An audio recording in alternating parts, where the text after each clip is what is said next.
Hello everyone, welcome to exam forum के इस video में हम 15 मई 2020 से करंट अफेयर्स के क्वेश्चन डिस्कस करेंगे।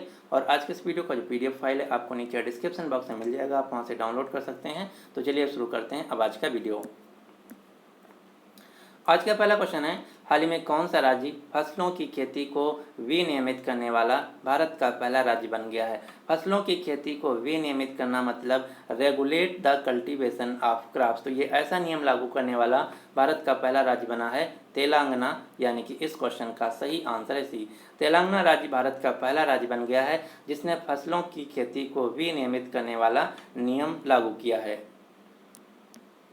अब हम जानते हैं इस नियम का मतलब क्या है। तो फसलों की खेती को विनियमित करने का मतलब है कि सरकार जो है किसानों को सुझाव देगी कि किस क्षेत्र में कौन सी फसल या फिर सब्जी उगाई जाना है। किसान अपनी मर्जी से किसी क्षेत्र में जो फसल है या फिर सब्जी है इसको नहीं उगा सकते हैं। इससे फ़ायदा ये होगा कि जो सरकार के द्वारा किसानों के लिए योजनाएं चलाई गई हैं उनका ज़्यादा से ज़्यादा लाभ किसान उठा सकेंगे। यही है regulate the cultivation of crops या फिर फसलों की खेती को विनियमित करने वाला नियम, जिसको लागू किया गया तेलंगाना राज्य में। तेलंगाना राज्य की राज्यपाल हैं तमिलसाई सुंदरराजन। यहाँ के मुख्यमंत्री के चंद्रशेखर राव, जिनकी पार्टी का नाम है टीआरएस पार्टी, तेलंगाना राष्ट्र समिति पार्टी। तेलंगाना राज्य की राजधानी है हैदराबाद। जो हैदराबाद शहर है ये दक्कन के पठार पर बसा है तथा मूसी नदी के किनारे स्थित है। हैदराबाद शहर को निज़ामों का शहर या फिर मोतियों का शहर भी कहा जाता है। हैदराबाद शहर से आपको तीन चीज़ें याद रखना है। कौन कौन से? हैदराबाद शहर में स्थित है चार मीनार, जबकि कुतुब मीनार दिल्ली में स्थित है। हैदराबाद शहर में ही हुसैन सागर झील है और हैदराबाद शहर में ही सलारगंज म्यूजियम है। अब आपको तेलंगाना राज्य से तीन राष्ट्रीय उद्यान के नाम याद रखने हैं। कौन कौन से? मुर्गावनी नेशनल पार्क, महावीर हरिना वनस्थली नेशनल पार्क, कासु ब्रह्मानंद रेड्डी नेशनल पार्क। ये तीनों जो राष्ट्रीय उद्यान हैं तेलंगाना राज्य में स्थित हैं। क्वेश्चन नंबर 2 है, हाल ही में भारतीय पुरातत्व सर्वेक्षण के नए महानिदेशक यानी कि डायरेक्टर जनरल के रूप में किसे नियुक्त किया गया है। तो हाल ही में भारतीय पुरातत्व सर्वेक्षण के नए महानिदेशक के रूप में नियुक्त किया गया है वी विद्यावती को, यानी कि इस क्वेश्चन का सही आंसर है बी। आप ये जो फोटो में देख रहे हैं ये है वी विद्यावती। इन्हीं को भारतीय पुरातत्व सर्वेक्षण के नए महानिदेशक के रूप में नियुक्त किया गया है। भारतीय पुरातत्व सर्वेक्षण, जिसे हम archaeological survey of India ASI के नाम से जानते हैं, इसकी स्थापना की गई थी अलेक्जेंडर कनिंघम के द्वारा, जो कि ब्रिटिश थे, और इसकी स्थापना हुई थी 1861 में। वर्तमान में इसका मुख्यालय है नई दिल्ली में। लेकिन आपको ASI को FSI से कंफ्यूज नहीं करना है। ASI यानी कि आर्कियोलॉजिकल सर्वे ऑफ इंडिया, जबकि FSI का मतलब है फॉरेस्ट सर्वे ऑफ इंडिया, भारतीय वन सर्वेक्षण, जिसका मुख्यालय है देहरादून, उत्तराखंड। क्वेश्चन नंबर 3 है, हाल ही में TVS समूह और सुंदरम मेडिकल फाउंडेशन ने किस संस्था के साथ मिलकर द सुंदरम वेंटागो नाम का एक श्वसन यंत्र विकसित किया है। तो हाल ही में TVS समूह और सुंदरम मेडिकल फाउंडेशन ने IIT मद्रास के साथ मिलकर द वेंटागो नाम का एक श्वसन उपकरण विकसित किया है, यानी कि इस क्वेश्चन का सही आंसर है ए, IIT मद्रास। आप ये जो फोटो में देख रहे हैं ये है सुंदरम वेंटागो नाम का एक कम लागत वाला स्वचालित श्वसन सहायता उपकरण, जिसको विकसित किया गया है TVS समूह, IIT मद्रास तथा द सुंदरम मेडिकल फाउंडेशन के द्वारा। अब आपको यहाँ पर एक क्वेश्चन और याद रखना है। हाल ही में IIT मद्रास के प्रोफेसर थल पिपल प्रदीप को निक्की एशिया पुरस्कार 2020 के लिए चुना गया है। IIT मद्रास में पहली बार भारत में हाइपर लूप पॉट प्रतियोगिता का आयोजन किया जाएगा जुलाई 2020 में। IIT मद्रास जो कि तमिलनाडु राज्य में स्थित है। और इसके अलावा हाल ही में IIT बॉम्बे के प्रोफेसर सौरभ लोढ़ा को वर्ष 2020 के लिए यंग कैरियर अवार्ड दिया गया है इन नैनो साइंस एंड टेक्नोलॉजी के क्षेत्र में। क्वेश्चन नंबर 4 है, हाल ही में किस भारतीय बॉक्सर ने राष्ट्रीय डोपिंग रोधी एजेंसी के अनुशासनात्मक पैनल में शामिल किया गया है। तो हाल ही में भारतीय बॉक्सर अखिल कुमार को राष्ट्रीय डोपिंग रोधी एजेंसी यानी कि नाडा के अनुशासनात्मक पैनल यानी कि डिसिप्लिनरी कमेटी में शामिल किया गया है, यानी कि इस क्वेश्चन का सही आंसर है सी। बॉक्सिंग जिसे हम हिंदी में मुक्केबाजी के नाम से जानते हैं। आप ये जो फोटो में देख रहे हैं ये हैं अखिल कुमार, जो कि पूर्व राष्ट्रमंडल स्वर्ण पदक विजेता तथा भारतीय मुक्केबाज हैं। इन्हीं को नाडा के अनुशासनात्मक पैनल में शामिल किया गया है। अब हम जान लेते हैं नाडा क्या है। तो नाडा, जिसका पूरा नाम है नेशनल एंटी डोपिंग एजेंसी, राष्ट्रीय डोपिंग रोधी एजेंसी, जिसका काम है भारत में खेल के क्षेत्र में, किसी भी खेल के क्षेत्र में डोपिंग नियंत्रण करना तथा उस पर निगरानी रखना। डोपिंग क्या होता है? डोपिंग एक टेस्ट होता है। अगर कोई खिलाड़ी नशीली दवाओं का सेवन करता है और अगर पॉजिटिव पाया जाता है तो उसको नाडा कुछ वर्षों के लिए बैन कर देती है। यही है डोपिंग, यानी कि नशीली दवाओं का सेवन करना डोपिंग कहलाता है। नाडा का मुख्यालय है नई दिल्ली में। सीईओ यानी कि महानिदेशक हैं नवीन अग्रवाल, और नाडा के वर्तमान में ब्रांड एम्बेसडर हैं सुनील शेट्टी।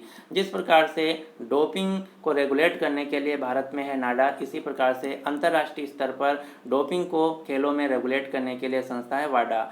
वाडा का पूरा नाम है वर्ल्ड एंटी डोपिंग एजेंसी, जिसका मुख्यालय कनाडा के मॉन्ट्रियल शहर में। अब आपको कुछ भारतीय बॉक्सर यानी कि मुक्केबाज खिलाड़ियों के नाम याद रखना है, जैसे MC मैरी कॉम, पिंकी रानी, मंजू रानी, जितेंद्र कुमार, अखिल कुमार, शिवा थापा, अमित फांगल। ये हैं कुछ भारत के फेमस बॉक्सर यानी कि मुक्केबाज खिलाड़ी। इनमें से भी सबसे ज़्यादा इम्पॉर्टेंट है MC मैरी कॉम। यहाँ से दो प्रकार से क्वेश्चन पूछा जाता है। पहला क्वेश्चन पूछा जाता है एकमात्र दुनिया की महिला बॉक्सर खिलाड़ी जिन्होंने अभी तक के वर्ल्ड बॉक्सिंग चैंपियन में टोटल 6 स्वर्ण पदक जीता है, तो उत्तर होगा MC मैरी कॉम। या फिर क्वेश्चन ऐसे पूछा जाता है MC मैरी कॉम ने टोटल वर्ल्ड बॉक्सिंग चैंपियन में कितने स्वर्ण पदक जीता है, गोल्ड मेडल जीता, तो उत्तर होगा 6। तो आपको याद रखना है MC मैरी कॉम दुनिया की एकमात्र महिला बॉक्सिंग खिलाड़ी हैं जिन्होंने वर्ल्ड बॉक्सिंग चैंपियन में 6 बार रिकॉर्ड टाइम गोल्ड मेडल जीता है। MC मैरी कॉम जो कि मणिपुर राज्य से हैं।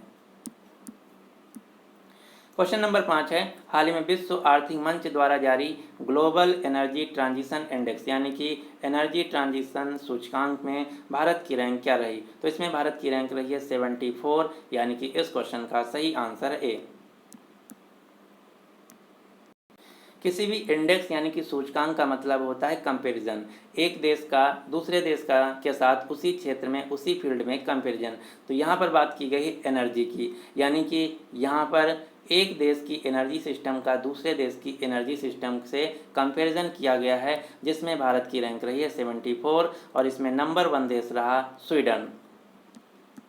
एनर्जी ट्रांजिशन इंडेक्स को जारी किया गया है विश्व आर्थिक मंच यानी कि वर्ल्ड इकोनॉमिक फोरम WEF के द्वारा, जिसका मुख्यालय है स्विट्जरलैंड के जिनेवा शहर में, और इसके फाउंडर और वर्तमान में अध्यक्ष हैं क्लास श्वाब। क्वेश्चन नंबर 6 है, हाल ही में कोविड-19 से लड़ने के लिए न्यू डेवलपमेंट बैंक ने भारत को कितने राशि का ऋण स्वीकृत किया है? तो हाल ही में कोविड-19 से लड़ने के लिए न्यू डेवलपमेंट बैंक ने भारत को $1 मिलियन का लोन दिया है, यानी कि इस क्वेश्चन का सही आंसर होगा ए। यहाँ पर कुछ क्वेश्चन मैनिपुलेट हो गया, कोई बात नहीं। तो इसका राइट आंसर है 1 मिलियन। न्यू डेवलपमेंट बैंक, जिसे हम ब्रिक्स बैंक के नाम से भी जानते हैं, न्यू डेवलपमेंट बैंक जिसे हम NDB बैंक या फिर ब्रिक्स बैंक के नाम से जानते हैं, इसका मुख्यालय चीन के शंघाई शहर में, और इसके वर्तमान में प्रेसिडेंट हैं KV कामत, जो कि भारत से हैं, और वर्तमान इसकी स्थापना हुई थी 2014 में। इसको ब्रिक्स बैंक क्यों कहा जाता है? क्योंकि स्थापना इसकी ब्रिक्स देशों के द्वारा की गई है। ब्रिक्स के अंतर्गत 5 देश आते हैं, कौन कौन से? ब्राज़ील, रूस, भारत, चीन, दक्षिण अफ्रीका। इन 5 देशों को एक फोरम बनता है जिसका नाम है ब्रिक्स फोरम। अब यहाँ से एक और बैंक का नाम आपको याद रखना है, AIIB बैंक, जिसका पूरा नाम है एशियन इंफ्रास्ट्रक्चर इन्वेस्टमेंट बैंक। इसका भी मुख्यालय चीन के बीजिंग शहर में है। इसकी स्थापना की गई थी 2016 में। एक तीसरी बैंक है ADB यानी कि एशियाई विकास बैंक, एशियन डेवलपमेंट बैंक। इसका मुख्यालय है फिलीपींस देश की राजधानी मनीला में, और इसके वर्तमान में अध्यक्ष हैं मातासुगु आस्कावा, जो कि जापान देश से हैं, और इसकी स्थापना हुई थी 1966 में। ये तीनों जो बैंकें हैं, ADB बैंक, AIIB बैंक और NDB बैंक, इन तीनों बैंकों का भारत मेंबर देश है। क्वेश्चन नंबर 7 है, हाल ही में किस राज्य सरकार ने बेरोजगार युवाओं को नौकरी के अवसर प्राप्त करने में मदद करने के लिए होप नामक पोर्टल यानी कि वेबसाइट को लॉन्च किया है। तो हाल ही में होप नाम का जो वेबसाइट है ये लॉन्च किया गया है उत्तराखंड सरकार के द्वारा, यानी कि इस क्वेश्चन का सही आंसर है बी। यहाँ पे होप का फुल फॉर्म भी है। होप का फुल फॉर्म है हेल्पिंग आउट पीपल एवरीवेयर। इस वेबसाइट पर उत्तराखंड राज्य के द्वारा जितने भी नई नई योजनाएं या फिर नौकरियां होंगी उनका सारा डेटा अवेलेबल रहेगा। यही है होप पोर्टल, होप वेबसाइट, जिसको शुरू किया गया है उत्तराखंड सरकार के द्वारा। उत्तराखंड राज्य की राजधानियां हैं दो, देहरादून और गैरसैंण। जो गैरसैंण है ये हाल ही में 2020 में नई राजधानी बनाई गई है। उत्तराखंड राज्य के मुख्यमंत्री हैं त्रिवेंद्र सिंह रावत, जो कि भारतीय जनता पार्टी से हैं। उत्तराखंड राज्य की राज्यपाल है बेबी रानी मौर्य। उत्तराखंड राज्य के अब हम नेशनल पार्क देख लेते हैं। तो उत्तराखंड राज्य में है Jim Corbett National Park, Govind Pashu Vihar National Park, Valley of Flowers National Park, Nanda Devi National Park, Rajaji National Park, Gangotri National Park. और इनमें से भी सबसे ज़्यादा इम्पोर्टेंट है जिम कॉर्बेट नेशनल पार्क, क्योंकि जिम कॉर्बेट नेशनल पार्क जो है ये भारत का पहला राष्ट्रीय उद्यान था जिसको 1936 में राष्ट्रीय पार्क का दर्जा दिया गया था।